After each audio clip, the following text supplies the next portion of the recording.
Lo studio dice che il mondo non è più uguale dopo il Covid e soprattutto il commercio terziario è in ginocchio. Questa è una situazione drammatica e anche la fiducia sembra essere scomparsa, cosa che stava tornando a salire negli ultimi anni.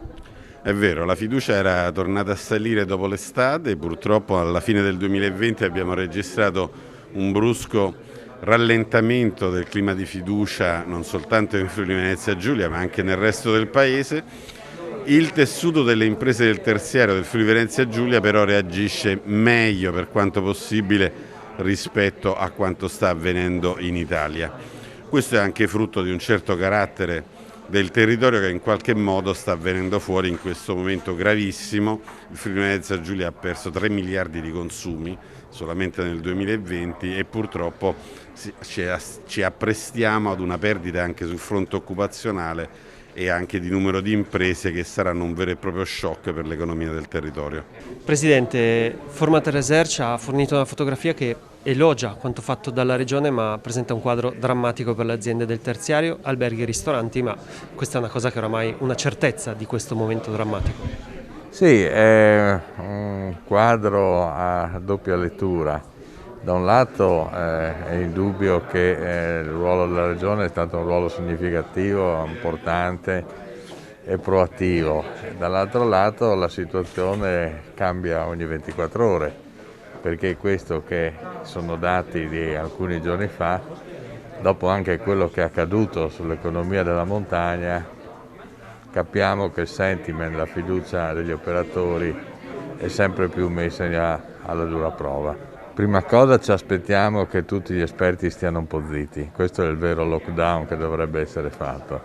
Seconda, che ci sia un governo che unisce il problema sanitario, importantissimo, al problema economico.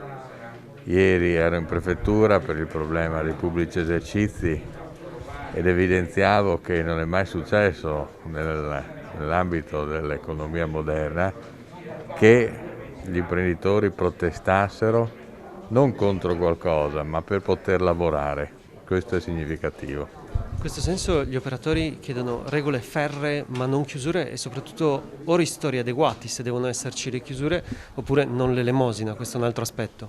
Certo, non si può continuare a giocare chiudendo un giorno sì un giorno no, senza preavvisi, senza programmazioni, promettendo dei ristori che poi non sono mai arrivati nella misura importante come queste chiusure avrebbero meritato. Ma il tema è quanta gente rimarrà in strada, perché poi quelli che già non hanno aperto l'altro anno, non aprono quest'anno, possono licenziare e di conseguenza avremo veramente un problema sociale. Cosa fare? La Regione è con noi, ci sta dando una mano, ma non basta, qua ci vuole il governo, bisogna mettere in sicurezza tutti i pagamenti di chi non ha potuto aprire per quasi un anno, devono essere posticipati di 18 mesi, per cui uno apre l'attività, non deve pagare nulla a nessuno, con gli incassi si mantiene la forza lavoro e si prende coraggio per poi rispettare i pagamenti fra un anno e mezzo. Se non si dà una dilazione di 18 mesi avremo una crisi senza precedenti. Format Research attesta un gradimento alto per gli interventi della Giunta Fedriga, però dall'altro lato bisogna fare presto e bisogna fare subito. Beh, allora, parto con il sondaggio fatto dalla Format Research.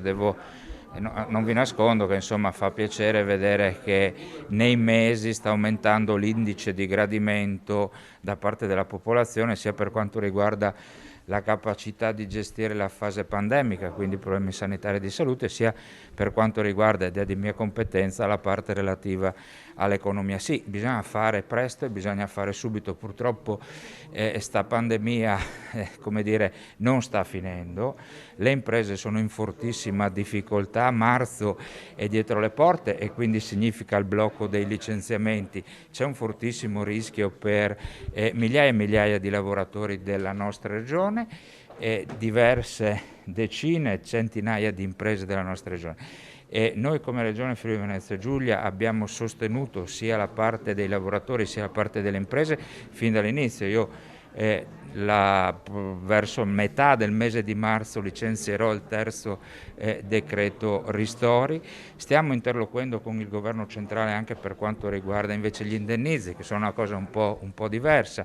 Non ci voleva quest'ultimo blocco della stagione sciistica, non tanto, guardate, io non faccio un discorso di sicurezza, di salute, non mi compete, ma le modalità con le quali il governo si è approcciato alla cosa, insomma, non sono state molto gradite, non sono state molto gradite. Quindi strumenti ne stiamo mettendo a disposizione, però speriamo che davvero passi tutto e passi in fretta.